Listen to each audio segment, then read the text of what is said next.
நெறைய பேர் வந்து பார்த்தீங்கன்னா, இந்த சாப்பாட்ல காரமா சாப்பிடணும், காரமா சாப்பிடணும். எனக்கு காரமா வேணும். எக்ஸ்ட்ரா காரம் போடுங்க, எக்ஸ்ட்ரா சில்லி போடுன்னு சொல்றீங்கள்ல. அது மாரி நெறைய சாப்பாடுல நெறைய பேருக்கு ஒரு டவுட் வந்திருக்கும். நான் தம்ப்நெயில்ல மிளகாவும், முள்ளு கத்திரிக்காவும் பார்த்து தான் வந்தேன். அந்த வீடியோலலாம் முள்ளு கத்திரிக்காய் வந்து பார்த்தீங்கன்னா, 2 நிமிஷத்துக்கு அப்புறம் இருக்கும். மறக்காம அத போய் பாருங்க. டேஸ்ட்டு தூக்கி குடுக்குற ஒரு விஷயம் தான் மொளகா. அந்த மொளகாவ நம்ம எப்படி உற்பத்தி பண்றாங்க விவசாயி, மிளகாய அத பத்தி தான் நம்ம பார்க்க போறோம். கண்டிப்பா அத ஃபுல்லா பாருங்க. உங்களுக்கு ஒரு ஐடியா தெரியும். ஃபர்ஸ்ட் ஆஃப் ஆல் இந்த விஷயத்த நீங்க உங்க கைனிலயும் இல்லாச்சும் வந்து பார்த்தீங்கன்னா, உங்கள மாடி தோட்டத்திலயும் நீங்க வந்து பயன்படுத்திக்கலாம். சரிங்களா? சரி வாங்க வீடியோக்கு போயிடலாம். ஃபர்ஸ்ட் ஆஃப் ஆல் மிளகா வந்து பார்த்தீங்கன்னா, வர்றது ஒரு செடியால் தான். இது வந்து பார்த்தீங்கன்னா, நம்ம எங்க வேணா வாங்கி வச்சுக்கலாம். ஃபர்ஸ்ட் ஆஃப் ஆல் ஏன் இது நான் உங்களுக்கு சொல்றேன்னா, நெறைய பேருக்கு யூஸ் இருக்கு. சரியா? அதனால. இன்னொரு விஷயம் வந்து பார்த்தீங்கன்னா, இந்த மிளகா விவசாயம் எப்படி பண்ணுறாங்கன்னா, ஒரு செடி நட்டு கரை மாரி கட்டுவாங்க. ஸோ கரைனா ஸ்ட்ரெயிட்டா இவங்களுக்கு பார்த்தீங்கன்னா, ஸ்ட்ரெயிட்டா அந்த கரை கட்டுவாங்க. அதில வந்து பார்த்தீங்கன்னா, செடி நட்டுவாங்க. அதுக்கப்புறம் தண்ணி விடுவாங்க. அது பூ வரும். பூலேருந்து காய் வரும். காயிலேருந்து பழம் வரும். அந்த பழத்த காய வச்சு நம்மளுக்கு எல்லாமே காய வச்சு உற்பத்தி பண்ணி விற்பனை பண்ணுறாங்க. நம்ம மார்க்கெட்டில போய் வாங்கிக்கிறோம். சரிங்களா? சேம் அதே ப்ரொசீஜர் தான் எல்லா இடத்துலயுமே.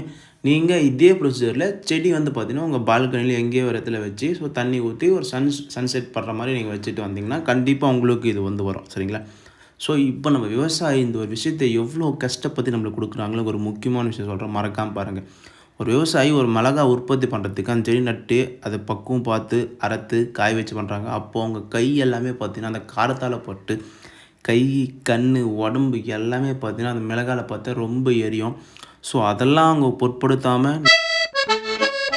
நம்ம எல்லாருக்குமே வந்து ரெகுலரா சாப்பிட்ற ஒரு முக்கியமான விஷயத்த தான் பார்க்க போறோம். அதுதான் இந்த முள்ளு கத்திரிக்காய். நெறைய பேருக்கு ஃபேவரட்டான ஒரு நம்ம பிரியாணில தொக்கு பண்ணாலும் பண்ற ஒரு விஷயம். நெறைய பேர் இந்த கத்திரிக்காய், வெண்டைக்காய் அது மாரி நெறைய விஷயத்தலாம் வந்து சேர்க்கிற ஒரு முள்ளு கத்திரிக்காய் பத்தியும், அந்த தோட்டத்த பத்தி தான் பார்க்க போறோம். ஒரு முள்ளு கத்திரிக்காய் நம்மளுக்கு வந்து கிடைக்குது அப்படின்றது உங்களுக்கு ஒரு தெளிவா நான் சொல்றேன். முக்கியமா இது நீங்க தெரிஞ்சுக்க வேண்டிய ஒரு விஷயம் தான். சரிங்களா? சரி வாங்க. ஃபர்ஸ்ட் ஆஃப் ஆல் இந்த முள்ளு கத்திரிக்காய் வந்து பார்த்தீங்கன்னா, இது வந்து ஒரு தோட்டத்த நட்டு அதான் நம்ம அறுவடை பண்ணுவாங்க. ஃபர்ஸ்ட்டு தோட்டம் எப்படின்னா, இது மாரி லைனா வந்து பார்த்தீங்கன்னா, கரையில வந்து செடி நட்டுருவாங்க. இது வந்து கொஞ்ச நாளுக்கு அப்புறம் பெருசாகி இது மாரி பூ பூக்கும். பூ பூத்ததுக்கப்புறம் வந்து பார்த்தீங்கன்னா, சின்னதா காய் வரும். காய் பெருசாகி அது வந்து பார்த்தீங்கன்னா, நம்மளுக்கு அப்படியே விற்பனைக்கு வந்து சரிங்களா? அந்த இது பெருசு பெருசா இருக்குது பார்த்தீங்களா, இந்த முள்ளுலாம் வந்து பார்த்தீங்கன்னா, பார்க்கறதுக்கு ரொம்ப டேஞ்சரானது சரிங்களா? தொரட்டாவே கைக்கிச்சிரும். ஸோ, அவ்வளோ டேஞ்சரான ஒரு விஷயத்த வந்து பார்த்தீங்கன்னா, அவங்க நம்மளுக்கு உற்பத்தி பண்ணி குடுக்குறாங்க. அவங்க தான் விவசாயி சரியா? இந்த முள்ளு கத்திரிக்காய் ஒரு குறிப்பிட்ட ஸ்டேஜ் வந்துச்சுன்னா, அதுக்கு வந்து மருந்து தெளிப்பாங்க. மருந்து தெளிச்சதுக்கப்புறம் காய்க்கு ஒரு கரெக்டான லெவல் வந்துச்சுன்னா, அத அறுத்து தண்ணிலாம் தெளித்து அதை கரெக்டாக க்ளீன் பண்ணி கழுவி நம்மளுக்கு வந்து பார்த்திங்கன்னா, நம்ம சந்தைக்கு கொடுப்பாங்க. சந்தையிலேருந்து மார்க்கெட்டுக்கு இருக்கும். மார்க்கெட்லேருந்து நம்ம வீட்டுக்கு அங்கே இருக்கிற இடத்துல வந்து வாங்கிப்போம் சரிங்களா? ஸோ அப்படி தான் நீங்கள் பை பண்ணுறீங்க. ஸோ இதில் வர முக்கியமான டேஞ்சரான பல விஷயம் சொல்கிறேன். இந்த முள்ளு கத்திரிக்காய் அறுவடை செய்யும்போது விவசாயியோட எல்லா விரலுமே அந்த முள்ளு பட்டு கை கீச்சிரும்.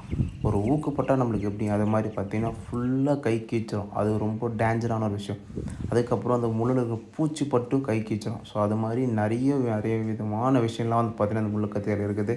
ஸோ மறக்காமல் ஒரு விவசாயிக்கு வந்து பார்த்தீங்கன்னா உங்களுடைய சப்போர்ட் பண்ணுங்கள். முடிஞ்ச அளவுக்கு சப்போர்ட் பண்ணுங்கள். நீங்கள் ரொம்ப பண்ணலைன்னா கூட அவ்வளோ சப்போர்ட் பண்ணுங்கள். ஏன்னா நம்மளுக்கு ஒரு முக்கியமான விஷயமே விவசாயி மட்டும்தான். அதனால் சொல்கிறேன்.